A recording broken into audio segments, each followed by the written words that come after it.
Hello everyone and welcome back to another episode of Coffee and Crypto. Today we are sponsored by Greg's. My name's Don, as ever. Thanks for tuning in and watching today's stream. If you are catching it live, if not and you're watching it back on the channel, I do appreciate you spending your time to watch back and learn a little bit. Chill, relax, enjoy today's episode. So, as you can see from today's title of the Coffee and Crypto, Bitcoin Jesus has spoken. We also have some news of a SEC settlement, not the Ripple SEC settlement, but there's another settlement, which is positive news. And then a little bit about the XRP hype, which is continuing. And a few more tweets to get through, and there's a jam-packed episode, so please make sure you chill, relax, enjoy your coffee if you are watching this with a coffee, and let's crack on with, first of all, the prices. How is the market looking? Now, today is the 31st of May, so we do have a monthly candle closure tonight, so we could see some activity. Let's have a look, see. So is this up to date? I believe it is. Let me just double check by refreshing. I actually left this tab open on my laptop. There we go. Yeah, cool. So starting from the top then, Bitcoin is currently sitting at 27,100. Ethereum, 1,871. BNB at $307. XRP still sitting at around 50 cents. And then Cardano, 37 cents. Dogecoin, 0.07. And then Polygon at 89 cents. And finally, Solana at $20. So not that much movement. I mean, most of the market, or the top 10, is down about 1% or 2% the past 24 hours. But over the week, we're still up, and XRP is currently up over the week 11%. It was up about 15, I think, on the week, but it has come down slightly over the past 24 hours. Or even, do you know what? It's even come down 2% the past hour. So that's been a kind of the biggest price move we've seen. And the total market cap is actually down 1.7% as well. So bit of movement this week, or today, I guess, being it Wednesday, kind of midweek, which we do tend to see a bit of a lull during the midpoint of the week, and then it starts to pick back up on about Friday and sometimes throughout the weekend. However, we move forward positive. We're still holding a great price across the board. I know 27,000 might seem like a kind of faraway point from its all-time high, but bearing in mind where we were a few years ago, 27,000, we could have dreamed about 27,000. We've just kind of sat at that level, 27,000 for a period of time now. So yeah, we could be due a move. However, I'm still excited to see the fact that we haven't been managing to defend the levels and hold the levels, considering how boring the market has actually been, and some of the kind of FUD news that has been going around as well. Now, tomorrow is the 1st of June. We do have, obviously, the debt ceiling news coming out, even though most of it has sort of been leaked, per se, and there has been some confirmation that have settled a few worries.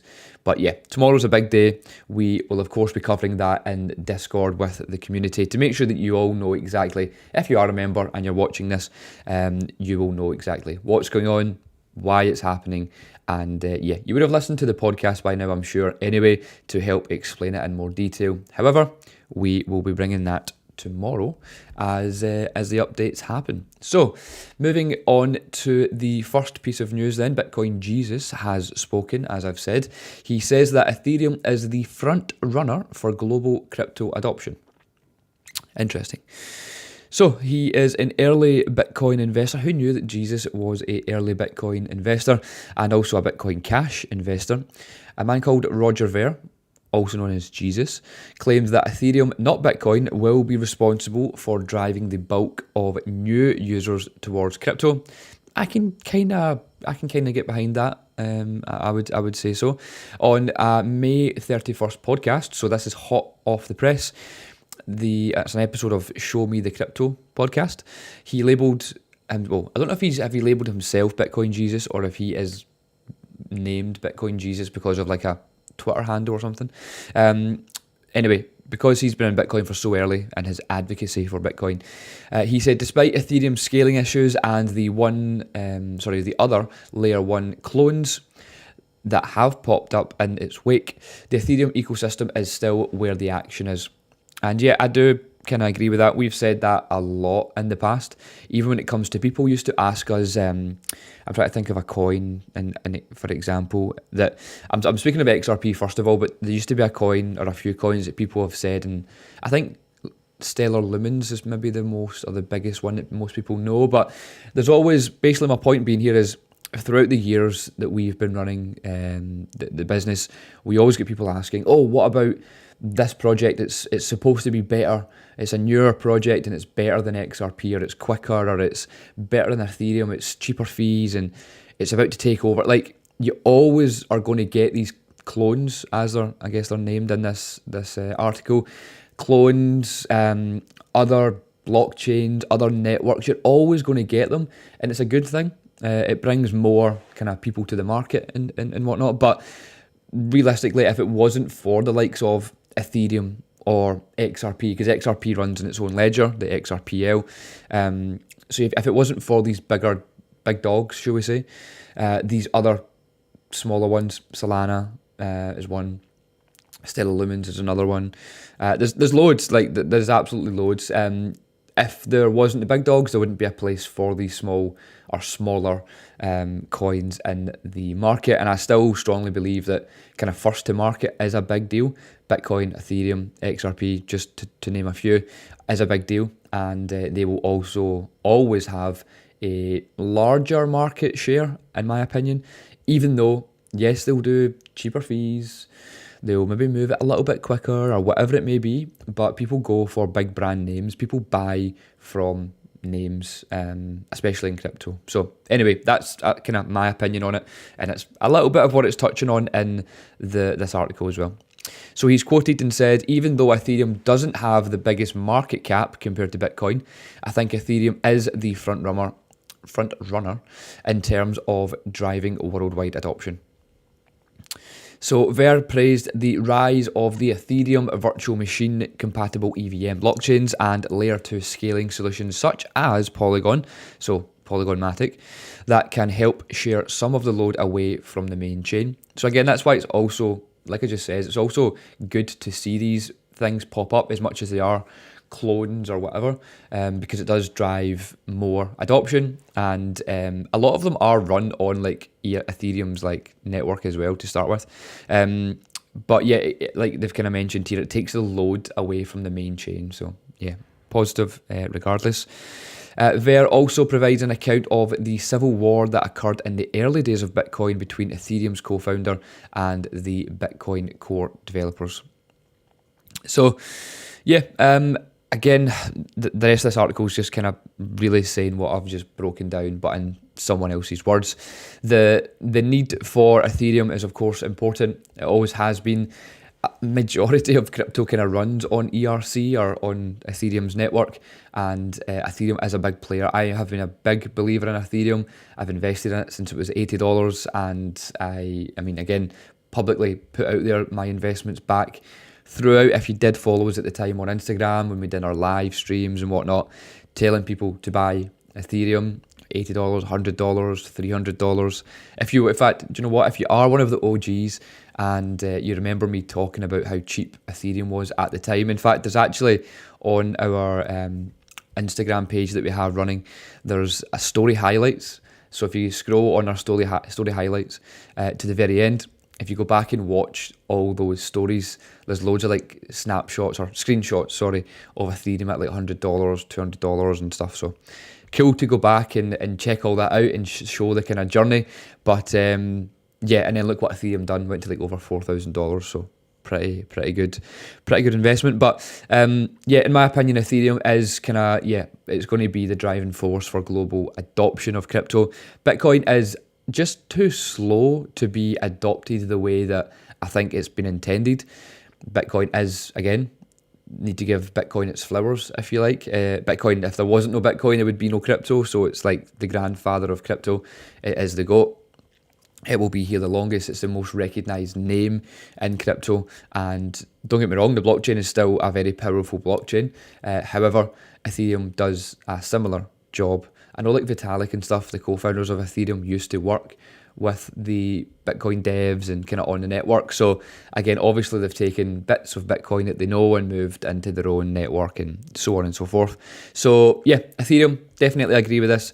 I actually agree with Jesus, and that Ethereum is potentially more likely to be the front runner for global crypto adoption.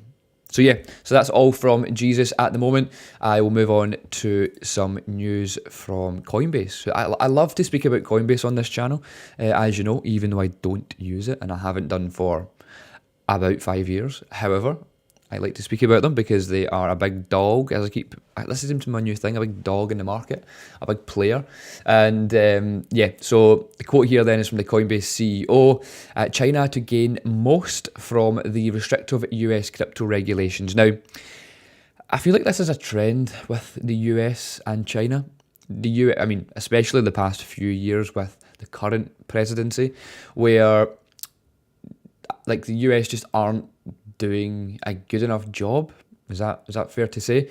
And China is like, look, cool, like we're happy to take that off your hands. We'll do it. We see the need for it. We can put people in charge. We can deal with that. So we'll just take all of your trade and make all of the money. So I feel like, yeah, like I said, it's a bit of a common trend we have seen the past few years. Definitely not when the previous president was here, but the recent presidency, there definitely has been a lot of kind of China talk, and here's more. So let me grab a quick sip of my fantastic flat white. If anyone's asking, it's a flat white coffee, and then I'll read through the rest of this article. Of course, give my opinion on it, because articles just aren't enough on this channel. You need to hear my opinion and what goes on up here for you to really understand the truth behind the matter. So quick sip, and then we will jump straight into what Brian Armstrong's got to say. It's going cold already. I knew I should have got another iced latte. Anyway, moving swiftly back. So advisory nations like China could ultimately benefit from the restrictive crypto policies in the US, warns Brian Armstrong, who is, of course, this man right here, who is the CEO of Coinbase. Now, he opted to MarketWatch. That Armstrong again warned that while recent turbulence in crypto markets might tempt US policymakers to write it off as an unstable asset class, doing so could see the US cede its status as financial leader and innovation hub. So here we go. Here is his tweet that was put out. I just basically said that exact thing, so we'll move down a little bit. Armstrong urged policymakers to see that crypto is about much more than individual transactions, instead representing a transformative technology that can revolutionise a variety of sectors. He highlighted its ability to provide creators with royalties for secondary market transactions. As an example, he adds, crypto, like the internet before it, has the potential to modernise finance and numerous other sectors, from supply chains to social media, by offering a faster, cheaper, more private and accessible platform. Through his status as a public figure and head of Coinbase, Armstrong has long pushed the US policymakers to provide the crypto industry with the regulatory clarity that could help realise its potential while protecting consumers. And this is such a key thing, like another reason why I speak about Coinbase so much, because Coinbase are like one of the only publicly traded on the NASDAQ crypto exchanges. So it's a big deal when they tweet, people listen because it's like the well-known brand. And yeah, Brian Armstrong has been pushing for this, not even just this in general, but just some sort of regulation. He's been pushing for it since day one, essentially. He's based in America. His company's based in America. They are one of the largest in America. Therefore, he wants to push and drive forward that crypto is a good thing and a much needed thing for society. It can help, as he quotes, it can help supply chains, finance, or modernise finance, offering faster, cheaper, so it's like all the good things that crypto actually is. He's like, look, this is more than just peer-to-peer or moving money here or there, or a transaction. It's a bigger piece than that. But the US I don't really know what's going on. Obviously, I say that quite often. But I love the US as a country in general and people. However, I feel for the US people as well. As well, if you're really invested in crypto and you're American, that's who I care for.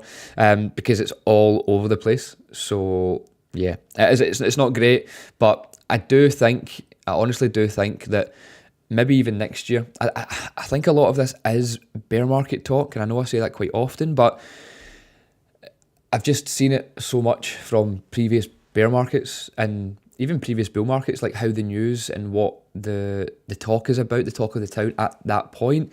So yeah, I feel like a part of it is like a pinch of salt, and it is just a bear market drive that in the bull market, when things are back up, they'll realign what they plan to do.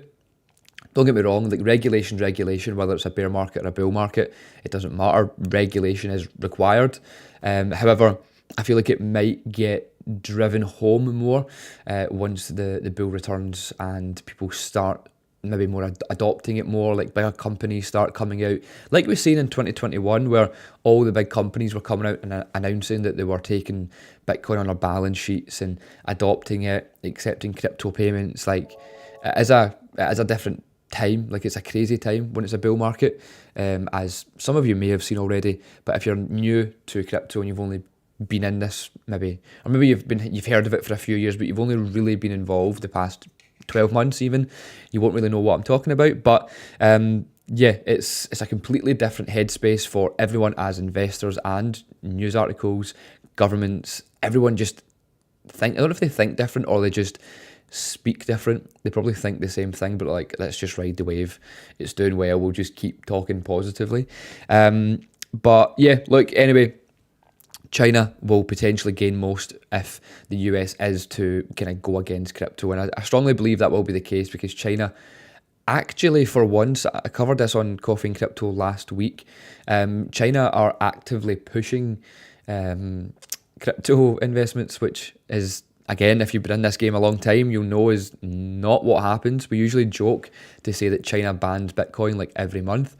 But for whatever reason, last week, they decided to announce positive news for crypto and Bitcoin. So yeah, the world's changing, I think. Maybe China know, actually, just speaking out loud here, maybe China know how bad the US is getting, and they're thinking, right, hang on a minute, we can take even more business from the US again.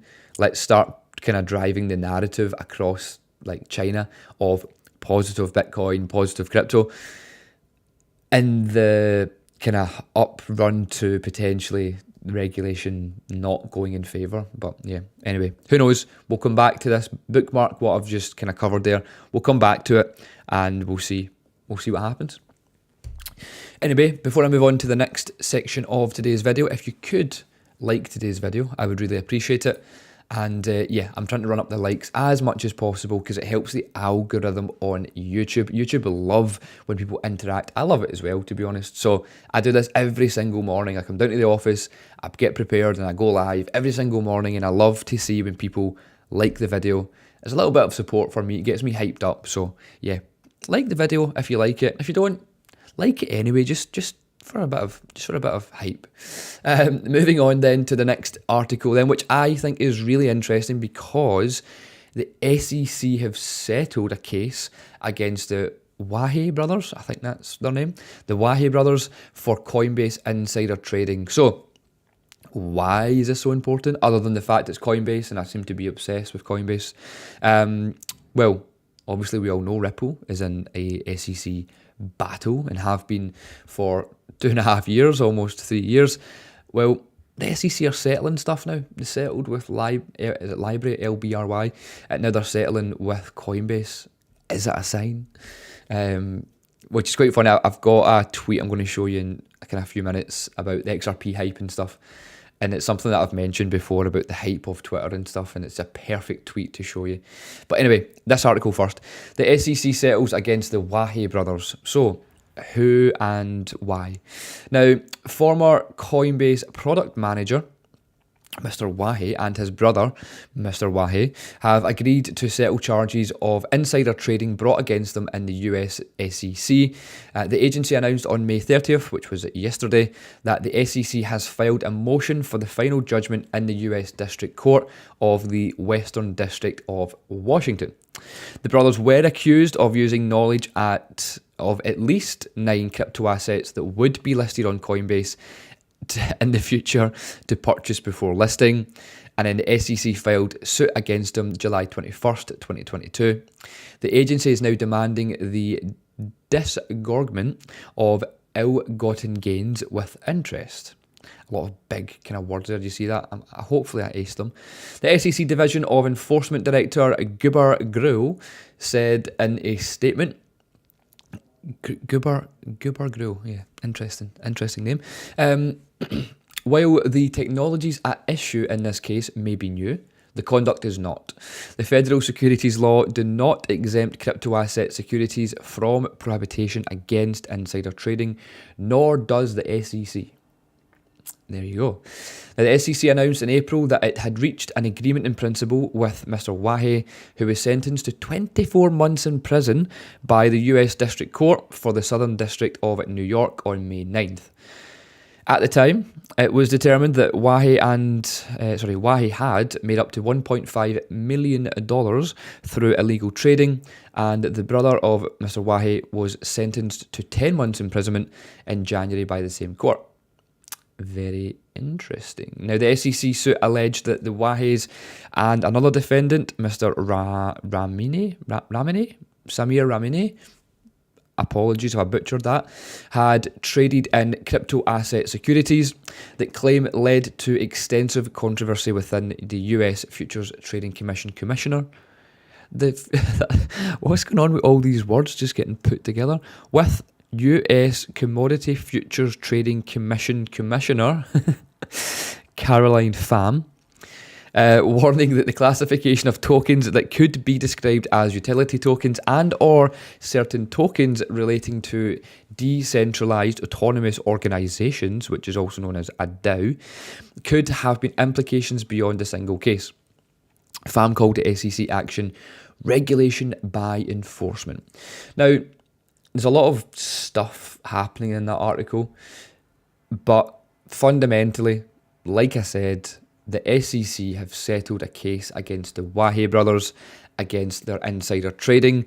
Now, for anyone that doesn't know, there used to be a thing. It doesn't really happen so much now, and it hasn't really happened for a while now, but there used to be a thing that we would know in the trade of crypto called the Coinbase effect. Now, the Coinbase effect was essentially, because Coinbase was such a big deal, if there was a listing happening on Coinbase, it would usually absolutely moon the price of the asset. I remember one, ZRX, so for anyone that remembers, this would have been 2019, I can't remember exactly, but a few years ago, ZRX or OX as it's named, was getting listed on Coinbase. Some people knew about that, and what you would find is it would get listed on Coinbase's trading platform first, like Coinbase Pro. So people would find that, or they would see like the image, like the, what do you call that? Like the logo would be added to the Coinbase website before it actually got traded on Coinbase. So people were then kind of thinking, oh, hang on a minute, if they've added that, that means they're going to list it. Let's buy it, and then boom, they listed it. And yeah, there was a lot of potential insider trading back then. It was a lot different to what you see now. Nowadays, it's like a tweet usually goes out and says, we are listing this project. Like there used to be like a real bit of secrecy back then, hence the Coinbase effect. But now it's like, we're now listing this project and nothing. I mean, it sometimes pumps a little bit, depends what the asset is, but yeah, back then it was insane. Like that's why this has been brought up, and this is why they've been kind of dealt with, because they knew about that. And they knew the Coinbase effect was a thing back then. They obviously, they worked for Coinbase, they knew what would happen, so they were investing earlier. Nowadays, like I said, I guess it can still happen technically on some exchanges, but it doesn't really happen as much or anywhere near how it used to happen. And yeah, it was again, crypto's just changed so much over the past 3 years. But when I first got involved back in 2017, it was a very different place to what it is now. But it's a good thing and a bad thing, obviously. Adoption's going to happen. We've always been asking for adoption, and you can't go back on your word just because it doesn't suit. Just because you miss the coin, I mean, I definitely miss the Coinbase effect days, especially with like ZRX and stuff. I held ZRX back then before it was listed, so it was nice to gain a little bit from that. But yeah, life's different in crypto and in Coinbase, but in crypto now. But I do believe it's a stronger, better community than what it was before, so not all bad. Anyway, moving on, there's a little bit of kind of a history lesson for you and a little bit of my experience. That's why these Coffee and Crypto episodes, they could be 10-minute videos, and maybe they should be 10-minute videos, but I prefer each and every single day to give you the news, but also give you so much experience, and that's why it's a little bit different than most channels on YouTube. Most, again, look, trust me, I've watched them all. I've been around the block when it comes to crypto YouTubers and crypto news YouTubers. Not a lot of people do it like this, and maybe that's a good thing. Maybe they're not supposed to do it like this. But anyway, I hope you enjoy it. And if you do enjoy everything that I do in these videos and all the experience and all the stuff that I just chat about, please, come on, drop a like, subscribe to the channel, show me that you care. Anyway, moving on again to another bit of Coinbase news. Surprise, surprise. There's a lot of stuff going on at the moment in the US. So Paul Grewal is the Chief Legal Officer at Coinbase. I've spoken about him quite a few times in the past, but he has spoke here regarding Coinbase and what the SEC, because they've got another kind of battle going on at the moment. But anyway, quote one of 3 tweets here. Take a look below at what the SEC told the federal court last week when it claimed that it continues to consider our petition for rules for crypto. Then look at what the chair told the Fed in public remarks on the very same day. It's impossible to square these statements. So, the chair obviously being Gensler. Point 2. So, hopefully you can read this. If not, I'm going to read it out anyway. But they have quoted then. So, Coinbase nonetheless claims the mandamus is appropriate because in its telling, the Commission has secretly decided to deny the petition, but it is refusing to say so to avoid judicial review. This claim is baseless. The Commission continues to consider Coinbase's petition in the ordinary course. Coinbase is also incorrect. So that's what was quoted by the SEC in a federal court document. Then this next part is what was quoted from Gensler in an interview, or an interview. So he was asked by a guy called Tom Barkin, can you comment at all about the dispute with Coinbase? About the rules on crypto? Why doesn't the SEC want to publish rules for that market? Gensler said, because, Tom, the rules have already been published. It's like, how dumb and how twisted could you get? Like, at one point they're saying one thing, but then Gensler's saying the other thing. Again, just a bit of frustration. I'm not going to spend too much on this tweet because we all know my opinion and pretty much everyone's opinion on Gensler. So, yeah, it's just a shame that the US is going through such scrutiny and they have an absolute potato as a chairman of the SEC. Anyway, hopefully he's dealt with very soon. Okay, last but not least, I wanted to cover a little bit of XRP hype. Hype in the chat for XRP. Well, not quite. So this is something I've been going on about for weeks now because of the hype around XRP. Please be wary of Twitter when stuff is hyped. So I'm going to read it in its entirety so you get my point. And you'll start to see as I cover what I'm meaning, basically. So from the top. So, Brad says the case is ending in weeks, not months. Hinman docs come out on June 13th. Brad likes the digital assets tweet about the case being over. Disney Elemental comes out on June 16th featuring fire and water characters named Ember Lumen, so like Stellar Lumens, as I mentioned before, and Brooke Ripple. Joey Katz says Ripple has a water and Amazon has fire. So that's what they're trying to link that to the Disney characters. Videos surface of Google Assistant saying XRP price is unavailable after June 13th. Ripple acquires Ripple acquires Metaco. Nasdaq congratulates Ripple, which that is pretty cool. Actually, I did see that and I retweeted it. The XRP price climbs. Ripple's on-demand liquidity partner Tranglo partners with An Alsari Exchange. The UAE's largest outward personal remittance, and Ripple launches its CBDC platform. Doesn't sound like a company that's about to lose a lawsuit and disappear anytime soon. All we need now is for Jim Cramer to come out and say the Ripple case will never end in June. Look, don't get me wrong, I'm the biggest advocate for this settlement, right? But the point I'm trying to make, and look, everything that's covered in that is great. The things that I'm a little bit like, hang on a minute, you're kind of clutching at straws, is like the Disney characters that are related to what someone says about Ripple having water and fire. Like, I get where they've tried to tie that together. Fair enough, that's cool. But just take a little step back. Let the charts tell you what's going on. All of this stuff is just noise at the moment. Again, speculation. If anyone wants this to end, I want it to end. I've been involved in Ripple or XRP since 2017. I want the lawsuit to end. But yeah, anyway, like I said, just watch out for the hype building. Just enjoy it for whatever it may come, whether it's settled or not settled. We will get clarity in the next few weeks, most definitely. If it's for the better or for the worse, we will find out.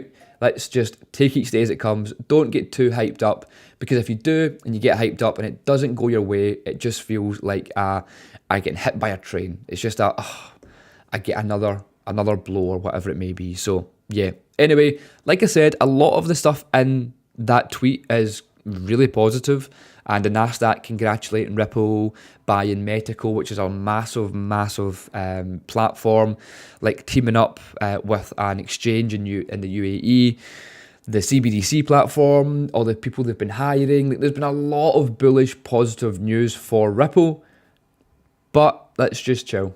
Let's just let it happen. And we'll see where. I mean, we've all been holding Ripple and XRP for long enough, so let's just see where it goes. And yeah. Anyway, that was what I wanted to finish on. Thank you so much for tuning in to today's video. If you haven't already, please like the video and of course subscribe to the channel. I do this and bring these every single day to you, or each weekday, should I say. You can watch them back, play them in the car, play them when you're out on a walk, a jog, in the gym, whatever it may be. Comment below and let me know, where do you listen to Coffee and Crypto? Do you watch it live? Do you watch it back? Are you chilling right now with a coffee? Please let me know. I'm interested to hear from the audience. My name's Don, and it's been a pleasure, an absolute pleasure to share what's going on up here in my head and cover off some of the news in crypto. If you want any more from me and the team, please, you can find out, as you can see on your screen, we have a Discord community that you can join from the link in today's description. I would love to chat to you in the chat room. So yeah, speak to you very soon. I will see you tomorrow for another episode of Coffee and Crypto. Hope you all have a great day.